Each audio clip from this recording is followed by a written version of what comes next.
de guerras entre las tribus, ¿verdad? En las que las tribus vencedoras convertían en esclavos a los habitantes de las tribus vencidas, ¿verdad? Y eso fue, digamos, una forma de transición hacia la esclavitud. Otra forma de transición hacia la esclavitud fue otro fenómeno social que, digamos, conocido como la usura, ¿sí? La usura en la época de, digamos, de descomposición de la comunidad primitiva, donde aparecen obviamente los usureros y estos usureros le prestaban dinero a los productores, ¿verdad? Quienes tenían que pagar intereses de 50%, 100%, 200%, por ejemplo, 1000%, ¿verdad? Usted va a decir, eso no puede ser posible. Bueno, hay escritos en los que aparece que sí ese era digamos, una tasa de interés, de manera que las personas que recurrían a un préstamo de esa naturaleza jamás podían pagar su deuda. Y eso ocasionaba que el agiotista, el usurero, ¿verdad? Les cobrara para saldar la deuda. Estos agricultores tenían que venderse ellos mismos o vender a sus hijos para saldar la deuda, ¿verdad? De manera que los hijos que se vendían se convertían en esclavos, ¿sí? Y entonces resulta que otra forma, otro fenómeno social que da lugar a la esclavitud, ¿verdad? Entonces, ahí tenemos tanto en la comunidad primitiva como en el esclavismo relaciones sociales, ¿verdad? Tenemos fenómenos sociales y también esas guerras que se dieron ahí en esa época o etapa de descomposición de la comunidad primitiva, digamos, no fueron otra cosa que la manifestación de revoluciones sociales, ¿sí? De tal manera que la revolución social viene a ser una ley social, ¿sí? Porque se repite a cada cierto tiempo, ¿sí? En el esclavismo también se dio digamos, una serie de rebeliones, ¿sí? ¿Sí? Las rebeliones de los esclavos contra los esclavistas. Uno digamos, de los esclavos, el más conocido, el más famoso es Espartaco, ¿verdad? Que peleó contra los romanos y casi los derrota, ¿sí? Al final triunfó el imperio romano, ¿verdad? Pero esa cantidad de rebeliones que se dieron de los esclavos contra los esclavistas, ocasionaron o debilitaron, mejor dicho, el régimen esclavista al punto de que se derrumbó, ¿verdad? La última, digamos, de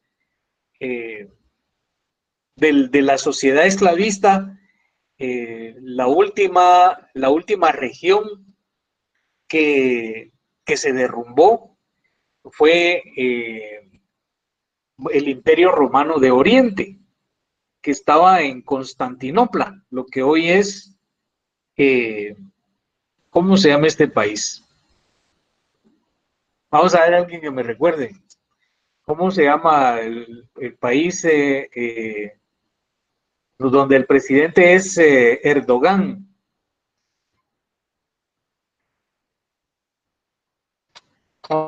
Vamos a ver acá en internet. Sí, en lo que hoy es, pero la capital de Turquía, ¿cuál es? Estambul. Sí, Estambul.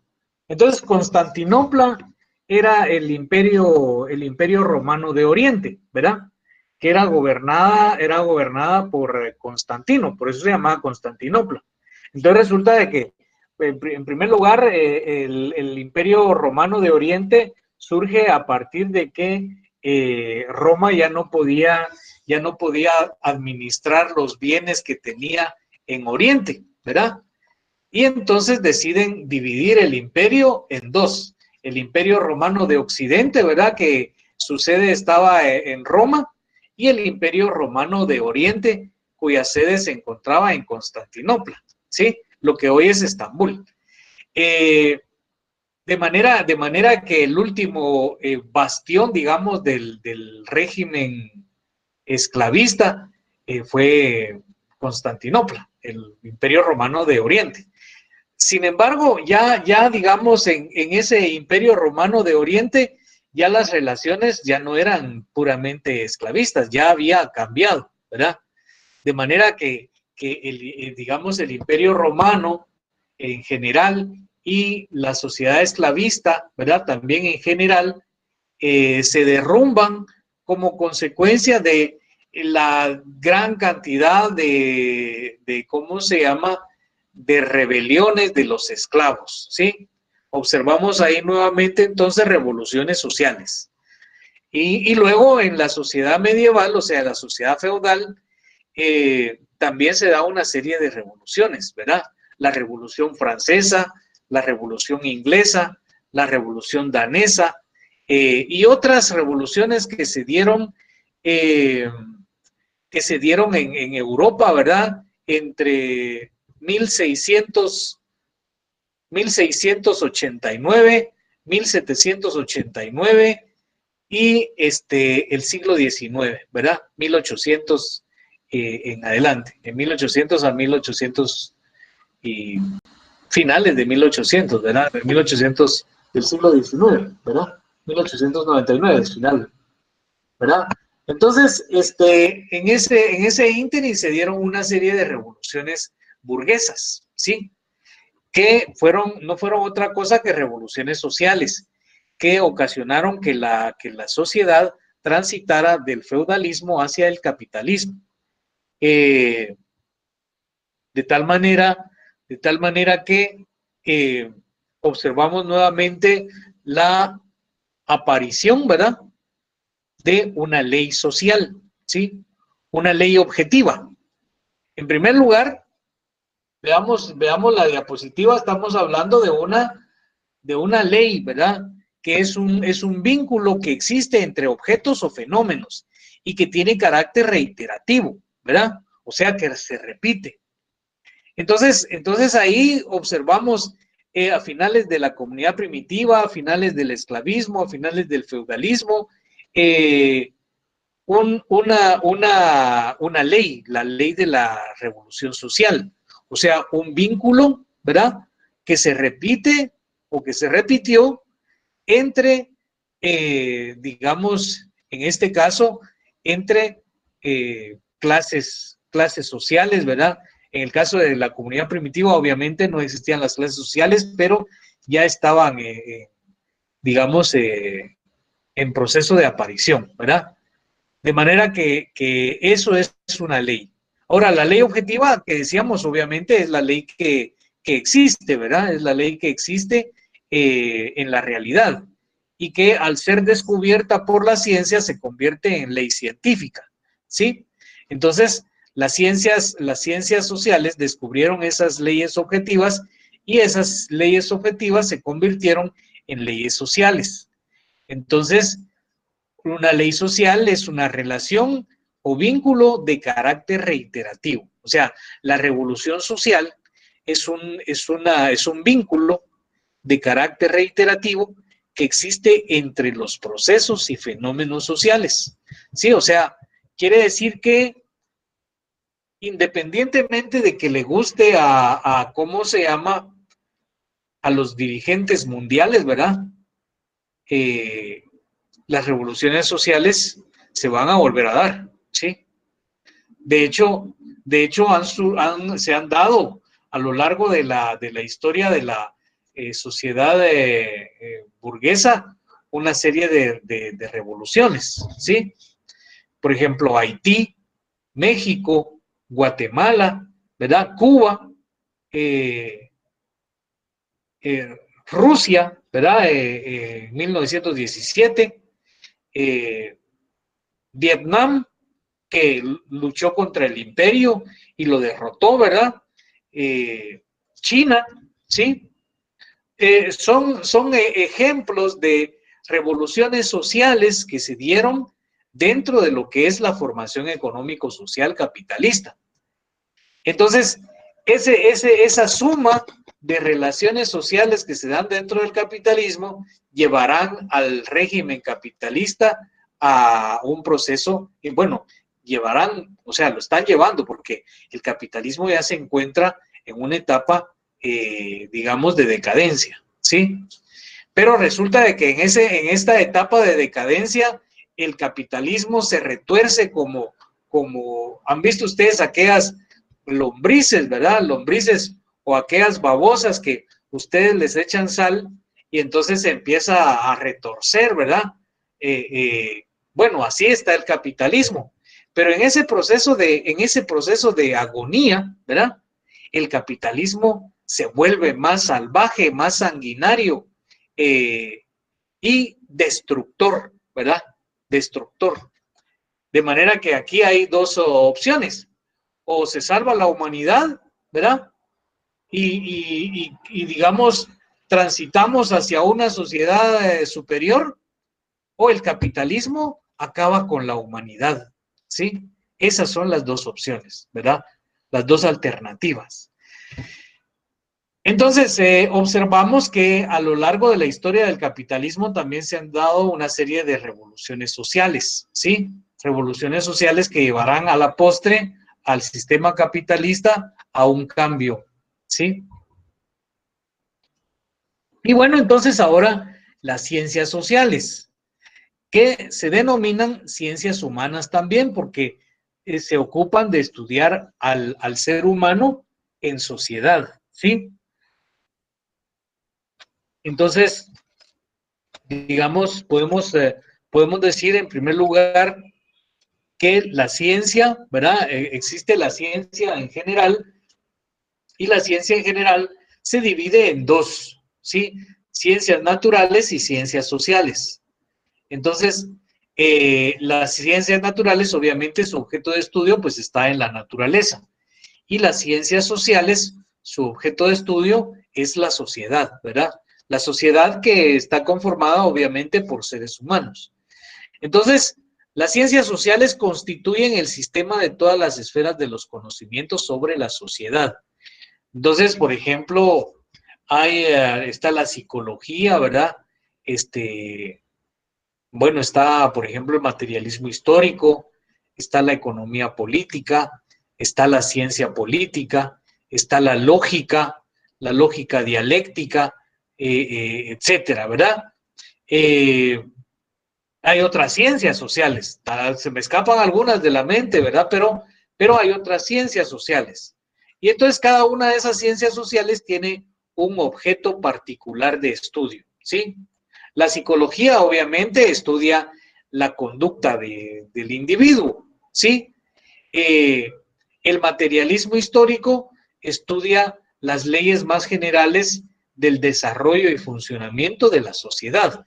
Por eso dice acá en este recuadro de color azul, ¿verdad? Que constituyen un sistema de todas las esferas de los conocimientos sobre la sociedad. Por ejemplo, sobre las leyes de su aparición y desarrollo. Estamos hablando, estos cuatro ítems que tenemos acá se refieren al materialismo histórico, pero también tienen referencia a otras ciencias. Vamos a ver, sobre su estructura y los diversos elementos de la misma. Entonces ahí estamos hablando también del materialismo histórico, porque el materialismo histórico nos explica cómo está conformada una sociedad, ¿sí?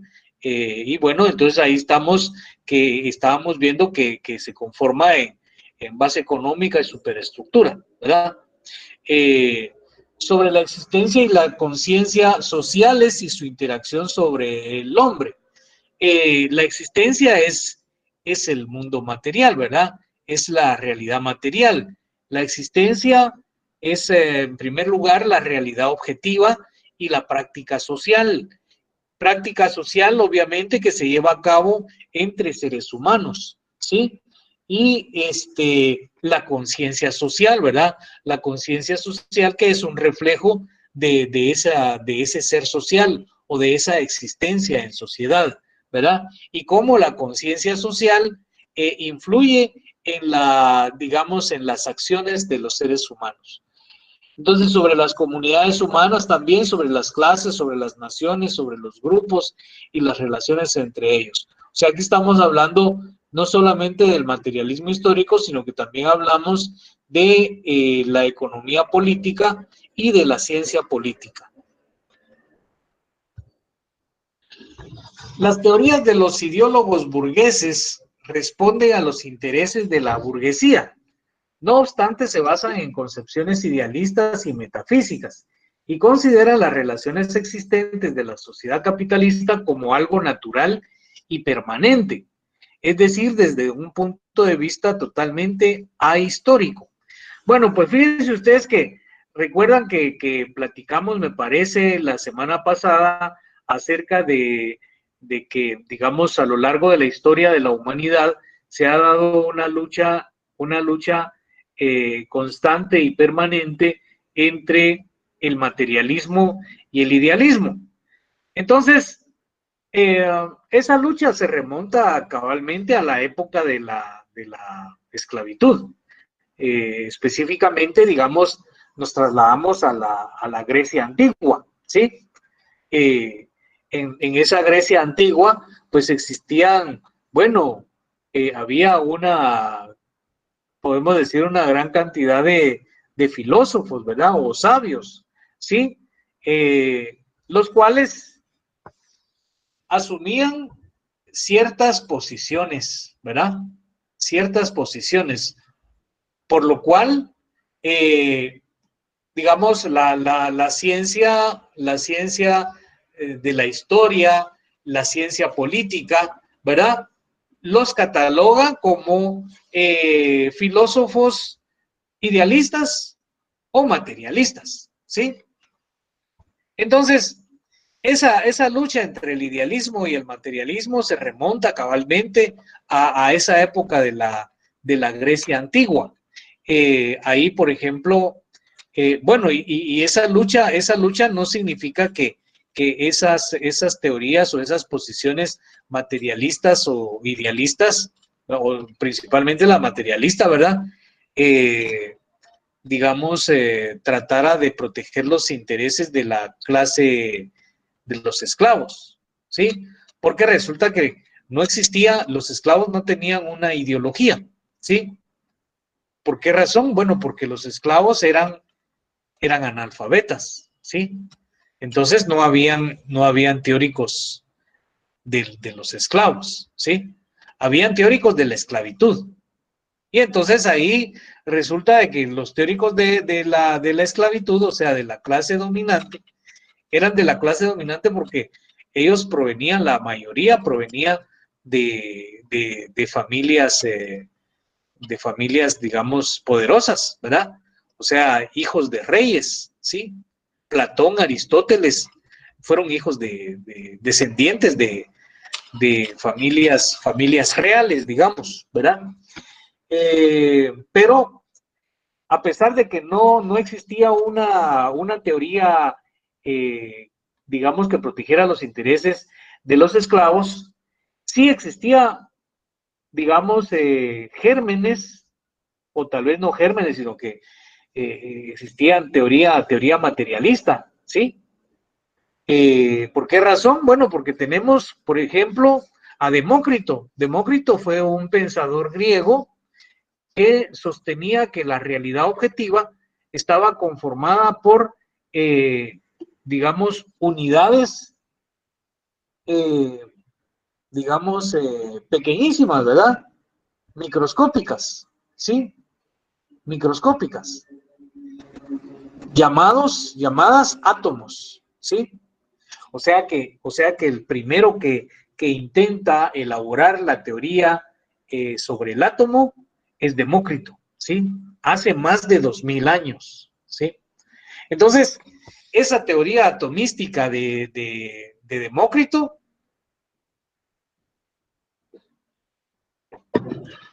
es una manifestación de la corriente materialista del pensamiento, ¿verdad? También existían otros pensadores, como por ejemplo Platón, ¿verdad? Que Platón hablaba acerca de eso, a Platón lo vamos a ver más adelante. Platón hablaba acerca de la existencia de dos mundos, ¿verdad? El mundo terrenal y el mundo de las ideas, ¿verdad? Y entonces para Platón, digamos, lo principal era el mundo de las ideas, ¿verdad? O sea, Platón era un pensador idealista, idealista objetivo, porque reconocía la existencia de la realidad objetiva, pero decía que esa realidad objetiva estaba determinada por el mundo de las ideas, ¿verdad? Era principal el mundo de las ideas porque en el mundo de las ideas las cosas no cambiaban, ¿sí? O sea, las cosas no perecían. Es decir, por ejemplo, en el mundo de las ideas, el concepto de roca no cambiaba. En tanto que en la realidad objetiva, la roca sí cambiaba, se erosionaba, ¿verdad? Al punto de perder su tamaño original. Entonces, teníamos pensadores idealistas como Platón, también, por ejemplo, Aristóteles, digamos, él, según yo, ¿verdad? Él experimentó una evolución. Aristóteles fue, digamos, discípulo de Platón, pero Aristóteles, digamos, inició su proceso de formación, ¿verdad? Siendo un pensador idealista. Y, y dentro de eso, digamos, Aristóteles plantea que la sociedad eh, necesita de la esclavitud, que la esclavitud es necesaria para el desarrollo de la sociedad esclavista, ¿sí? Más adelante, Aristóteles también, digamos, tiene un desarrollo intelectual, ¿verdad? En donde manifiesta un tránsito hacia una posición materialista. Eh, Aristóteles, como lo vimos en el curso de lógica, recordarán ustedes, Aristóteles elabora la teoría sobre el concepto, la teoría sobre el juicio y la teoría sobre el razonamiento, ¿verdad? Teorías que son parte de la lógica formal y que tienen vigencia en la actualidad, ¿sí? Entonces, en esa época de la sociedad esclavista de la antigua Grecia existía una lucha entre materialismo e idealismo, lucha que se mantiene durante la época feudal, durante la sociedad medieval, ¿sí?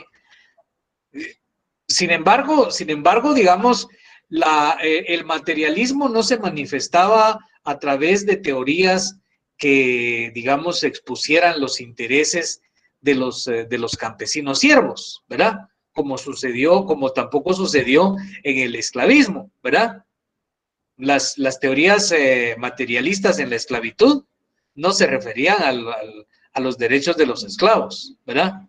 Porque los esclavos no tenían derechos en esa época.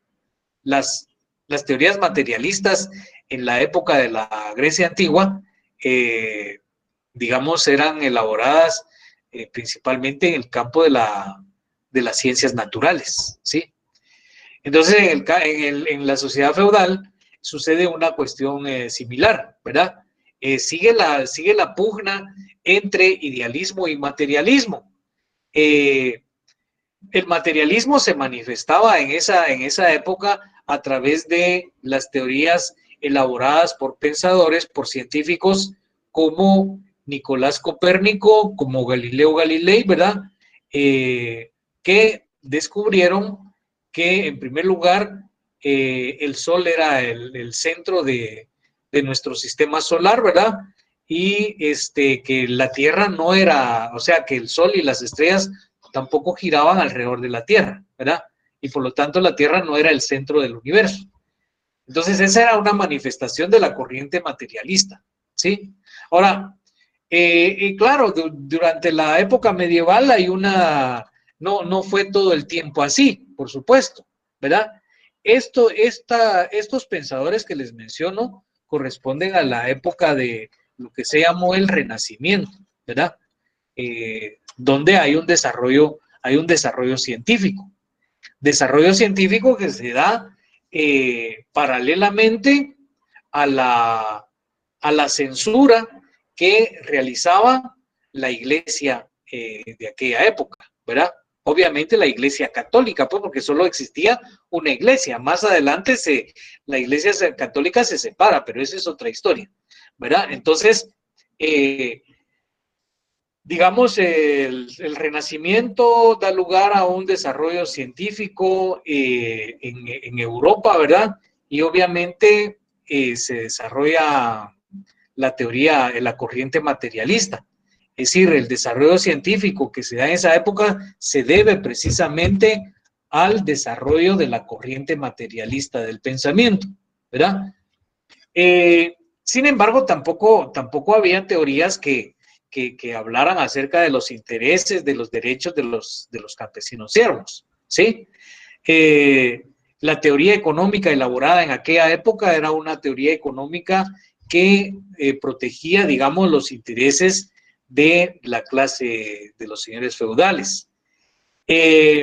Ahora, la elaboración teórica tiene digamos, un viraje revolucionario. Eso sin olvidar el hecho de que las teorías elaboradas con anterioridad sirven en la etapa siguiente para su reelaboración, ¿verdad? Entonces, por ejemplo, les decía, bueno, en la sociedad capitalista, con el surgimiento del capitalismo, ¿verdad? La teoría, la elaboración de conocimientos experimentó un viraje científico. Un viraje científico debido a que Marx y Engels incorporan el análisis objetivo basado en el materialismo dialéctico, ¿verdad? De manera que ya en la sociedad capitalista, bueno, ya existía, por ejemplo, Marx, digamos, nace en 1818 y muere en 1883. Para entonces ya el capitalismo se había establecido en Francia y en Inglaterra, ¿verdad? En el Reino Unido. Entonces resulta de que cuando Marx se desarrolla como científico social, que eso sucede, digamos, más o menos a partir de los 25 años, 20, 25 años, ya el capitalismo se había establecido en una parte de Europa. Marx es de origen alemán, ¿verdad? Y entonces Marx plantea una teoría basada en leyes objetivas. Entonces observamos que ese viraje revolucionario se da por el hecho de que Marx y Engels desarrollan una teoría que habla acerca del desarrollo social, valga la redundancia, en base a leyes objetivas, ¿verdad? Y entonces la teoría elaborada por Marx y Engels se convierte en la teoría de la clase obrera, ¿sí? A partir entonces de Marx y Engels es cuando la teoría experimenta ese viraje revolucionario.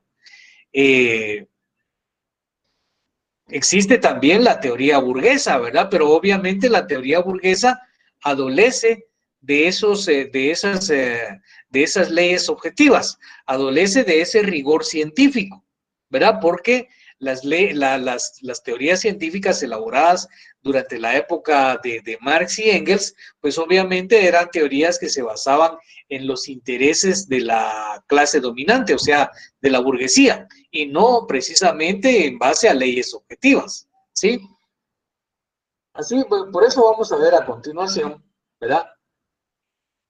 Vamos a ver la siguiente diapositiva que nos indica que las teorías burguesas tenían un carácter anticientífico, ¿verdad? Por eso que les decía, porque un carácter anticientífico porque no se basaban en leyes objetivas y por lo tanto no se basaban en leyes científicas.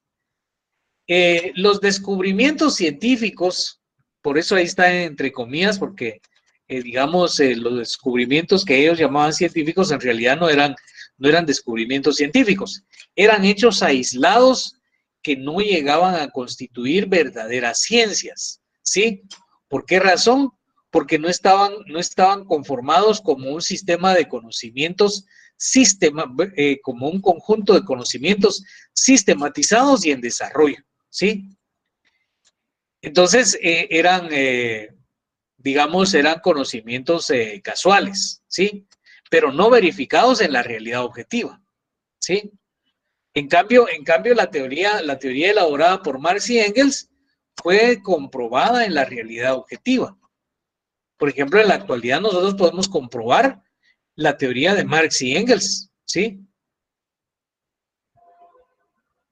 Veamos entonces en qué consisten las ciencias sociales marxistas, ¿sí? El gran mérito histórico de Marx y Engels consiste en haber sido ellos quienes eliminaron el idealismo y la metafísica de las ciencias sociales, ¿sí? O sea, que lo que llamaban los teóricos anteriores a Marx ciencias sociales estaban, digamos, plagadas de idealismo y plagadas de metafísica. O sea, de idealismo significa entonces que esas ciencias sociales, entre comillas, partían del principio de que el espíritu determina la materia.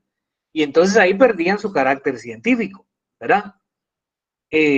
Carácter científico que una ciencia solo puede tener, sí, solo sí, parte del principio de que lo material determina al espíritu. O sea, digamos, la materia determina el espíritu, ¿sí? Metafísica quiere decir más allá de la física, algo sobrenatural, ¿sí? Entonces, esos elementos fueron eliminados por Marx y Engels de las ciencias sociales. Y entonces aparecen precisamente las ciencias sociales marxistas. Marx descubrió la ley de desarrollo de la historia humana, un hecho tan sencillo que el hombre necesita en primer lugar comer, beber, tener un techo y vestirse antes de poder hacer política, ciencia, arte, religión o cualquier otra actividad, ¿verdad? O sea, si no tenemos lleno el estómago, no podemos andar pues, hacer las cosas que nosotros quisiéramos hacer para poder, digamos, transformar la sociedad. Como dice ahí, ¿verdad? Marx descubre que el hombre necesita primero comer, ¿verdad? Luego beber. Bueno, pero no lo estoy invitando, no estoy dando un mensaje subliminal, pues, ¿verdad? Sino que beber, tomar líquidos, ¿verdad? Tener un techo, vestirse, ¿verdad? Antes de poder hacer política, antes de poder dedicarse a hacer ciencia o arte o incluso religión, ¿verdad? Las ciencias sociales y la ciencia política. Obviamente, como la ciencia política estudia, digamos, un aspecto de la sociedad, pues entonces la ciencia política es una ciencia social, ¿sí? Es considerada la más joven de las ciencias sociales, pues ingresa como disciplina científica a las aulas universitarias a finales del siglo XIX y principios del siglo XX. ¿Por qué razón? Bueno, porque como les comentaba, ¿verdad? Marx nace en 1818 y muere en 1883, ¿verdad? Engels muere en 1892, no me recuerdo la fecha de nacimiento de Engels, pero digamos, el trabajo científico elaborado por Marx y Engels permiten que sean tomados, ¿verdad? Y sean incorporados en la ciencia política, y de esa manera la ciencia política se convierte en una disciplina científica, ¿sí? Antes de Marx y Engels, lo que pudiera ser la ciencia política, pues estaba, como veíamos en la otra lámina, estaba plagada de elementos idealistas. Desde una visión crítica, en su mayoría, las ciencias sociales son jóvenes, pues la elaboración de teorías adquiere su carácter científico a partir de los escritos de Marx y Engels. O sea, aquí está bien claro, ¿verdad? Lo anterior a Marx y Engels no podían ser ciencias, ¿verdad? Y no podían ser ciencias sociales, por dos razones. Primero, porque no estaban constituidas como un conjunto de conocimientos lógicos y coherentes, sistematizados y en desarrollo. No se expresaban en principios, categorías y leyes, ¿verdad? Eso. Entonces, y bueno, y no se podían comprobar en la realidad, ¿sí? De tal manera que esas ciencias sociales no eran ciencias sociales, ¿verdad? Entonces, el carácter científico, ¿sí? De la teoría social, ¿verdad? O sea, la teoría social entonces se convierte en ciencia social a partir de los escritos de Marx y Engels, predominando anteriormente, como decíamos, el idealismo en el estudio de los fenómenos sociales. Y una cuestión importante es que digamos, el idealismo prevalecía en el estudio de los fenómenos sociales porque existía en esa época de la sociedad feudal, digamos, la censura por parte de la Iglesia Católica, ¿sí? Entonces la Iglesia ejerció la censura, digamos, a la hora de que alguien iba a hacer una publicación, ¿verdad? La Iglesia revisaba y decía, no, mire usted, bórrele esto, bórrele esto, bórrele esto, bórrele esto, ¿verdad? Al final, pues le quitaban, digamos, más de la mitad del libro, ¿verdad? Porque todo eso no le gustaba a la Iglesia, ¿verdad? Y si el escritor, el científico, no seguía las instrucciones de la Iglesia, pues entonces la Iglesia procedía a ejecutarlo, ¿verdad? Existía el Santo Oficio, ¿sí? Un tribunal, ¿verdad? Que condenaba a muerte, ¿verdad? A quienes consideraba que eran brujos, herejes, ¿verdad? Por ejemplo, Nicolás Copérnico, Galileo Galilei, ¿verdad? A Galileo Galilei lo iban a quemar, ¿verdad? ¿Por qué razón? Bueno, porque lo consideraban un hereje, un brujo, ¿verdad? Imagínense ustedes que en la época, eso me parece que se remonta a la época de la sociedad esclavista en la Grecia antigua. Existió ahí una mujer llamada Hipatia. Hipatia era una científica, ella era matemática, era súper desarrollada para su época, ¿verdad? Y la mataron, ¿verdad? Porque consideraron que era una mujer y que una mujer no podía tener ese tipo de conocimientos y que entonces estaba poseída por algún demonio, ¿verdad? Entonces, como antes de Marx y Engels, la teoría social no tenía esos elementos, la coherencia, la lógica, digamos, la expresión a través de principios, categorías y leyes, y no se comprobaba en la realidad, entonces no era una ciencia, ¿verdad? Entonces el carácter científico lo adoptan estas teorías a partir de los aportes de Marx y Engels. La ciencia política como ciencia es un conjunto de conocimientos sistematizados y en desarrollo, lógicos y coherentes, que se expresan a través de principios, categorías y leyes, cuya comprobación se encuentra en la realidad objetiva, en la arena política. La arena política es, digamos, la superestructura jurídico-política, ¿verdad? O sea, el Estado y el derecho. alrededor del Estado y el derecho es que se da la lucha entre la clase obrera y el proletariado, ¿sí? Perdón, entre la clase burguesa y el proletariado o clase obrera, ¿sí? Eso quiere decir entonces que se debe explicar de manera, acertada las causas de los fenómenos políticos de una sociedad. O sea, como la ciencia política es un conjunto de conocimientos sistematizados en desarrollo lógicos y coherentes, ¿verdad? Y se expresan a través de principios, categorías y leyes, entonces la ciencia política explica de manera acertada las causas de los fenómenos políticos y explica de manera acertada los fenómenos políticos en sí. Y también la ciencia política está en capacidad de pronosticar el futuro de una sociedad, ¿verdad? En base precisamente a que su cuerpo teórico está bien estructurado, ¿sí? Entonces, ¿cuál es el objeto de estudio de la ciencia política? La ciencia política se ocupa, por un lado, del estudio de la política. Vamos a entender la política como la lucha de clases por el poder del Estado. Y aquí quiero llamarles la atención en el sentido de que una cosa es la ciencia política y otra cosa es la política, ¿sí?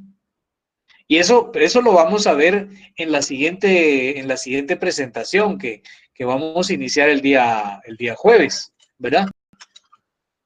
Pero, digamos, resulta que la ciencia política es teoría y la política es práctica. O sea que entonces la ciencia política se ocupa de estudiar la práctica política, ¿sí? Por eso dice ahí, entendida la política como la lucha de clases por el poder del Estado, ¿sí? El Estado es un conjunto de instituciones que conforman el aparato de Estado, ¿verdad? Por ejemplo, en el caso de Guatemala, el Estado es un conjunto de instituciones. Lo vamos a mencionar en tres, para empezar, ¿verdad? En tres grandes grupos. El organismo ejecutivo, el organismo legislativo y el organismo judicial, ¿sí? Entonces, el organismo legislativo está constituido por el Congreso, ¿verdad? El organismo ejecutivo está constituido por los ministerios, ¿sí?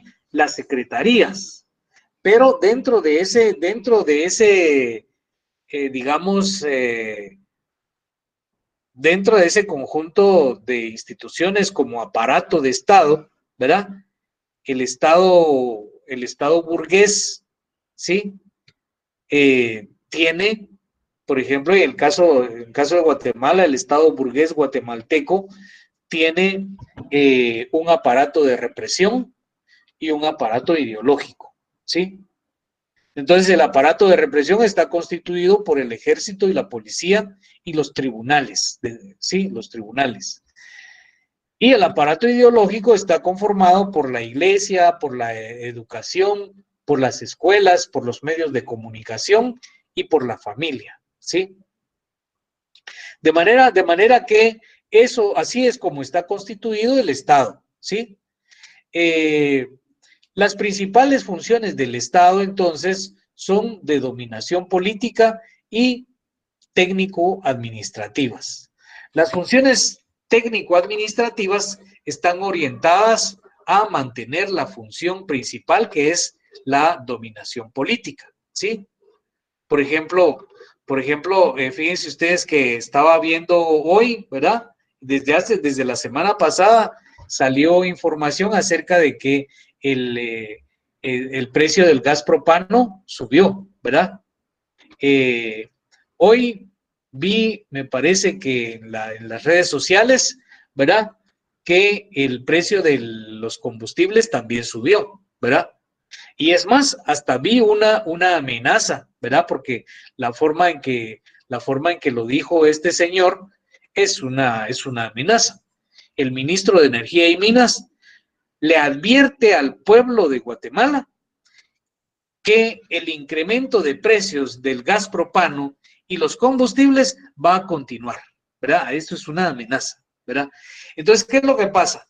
El Ministerio de Energía y Minas está constituido para mantener la dominación política de la clase dominante, específicamente de aquellos ¿cómo se llama?, que son propietarios de las distribuidoras de gasolina, pero más allá, ¿verdad?, de las empresas transnacionales, ¿verdad?, que negocian el combustible.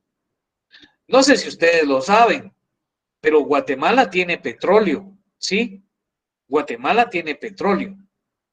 Y de ese petróleo no hablan desde hace mucho tiempo. Estamos hablando de que del petróleo en Guatemala no se habla desde la década de los años 70, ¿sí? O de los años 80, ¿sí? Eso quiere decir que hace 40 años se dejó de difundir esa noticia de que Guatemala tiene petróleo. ¿Por qué razón? Bueno, porque hay, no sé, 1 o 2 empresas transnacionales que se llevan el petróleo de Guatemala, ¿sí? Por si no lo sabían, el petróleo en Guatemala está situado en el departamento de Petén, ¿sí? Todo el departamento de Petén es un manto petrolero, ¿sí? Está obviamente debajo del suelo, ¿no? Del subsuelo, ¿sí? A determinada profundidad. Y los mexicanos han instalado torres, digamos, del lado de ellos, ¿verdad? Pero cerca de la frontera con Guatemala. Y han abierto pozos, ¿verdad?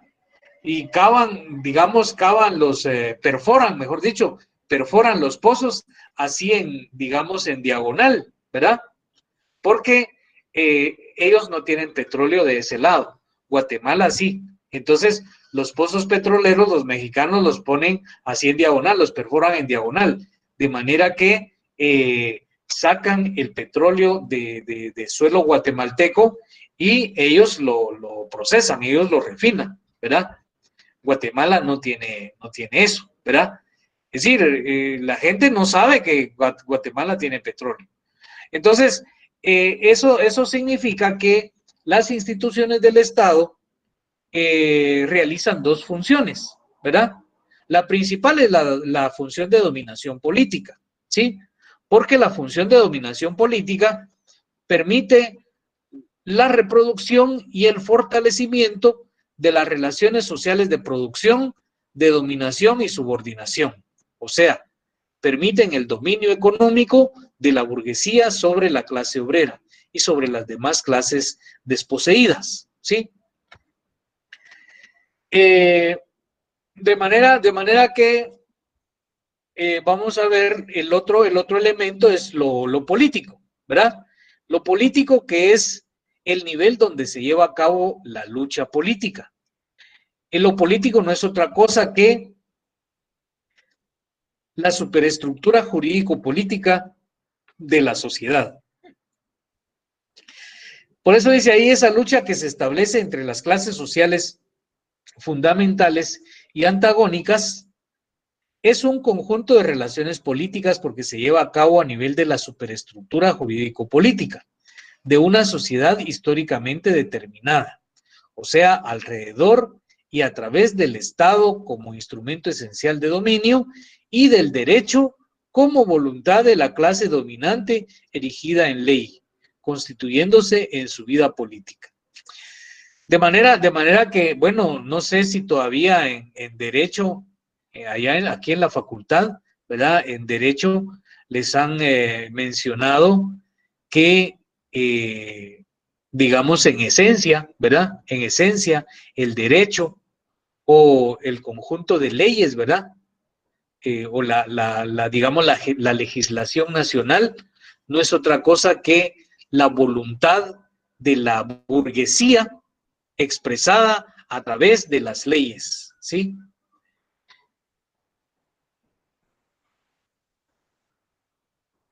A esa unidad formada por el Estado y el derecho, que conforma la superestructura de la sociedad, se le denomina lo político. De manera que esto es pregunta de examen. ¿Cuál es el objeto de estudio de la ciencia política?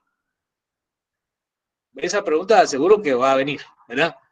¿Cuál es el objeto de estudio de la ciencia política? Pues la política y lo político, ¿sí?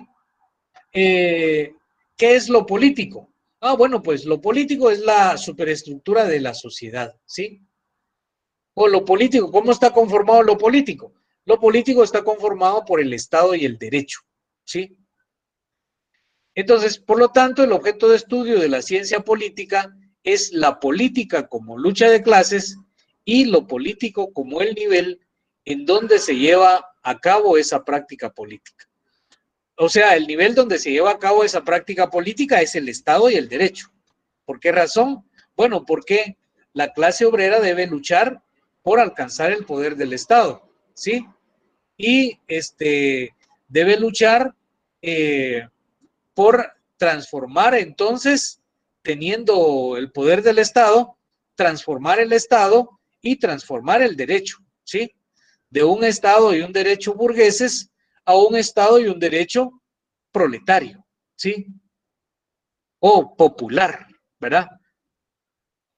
Porque, digamos, en la época actual, pues, a pesar de que la clase obrera es la clase fundamental, ¿verdad?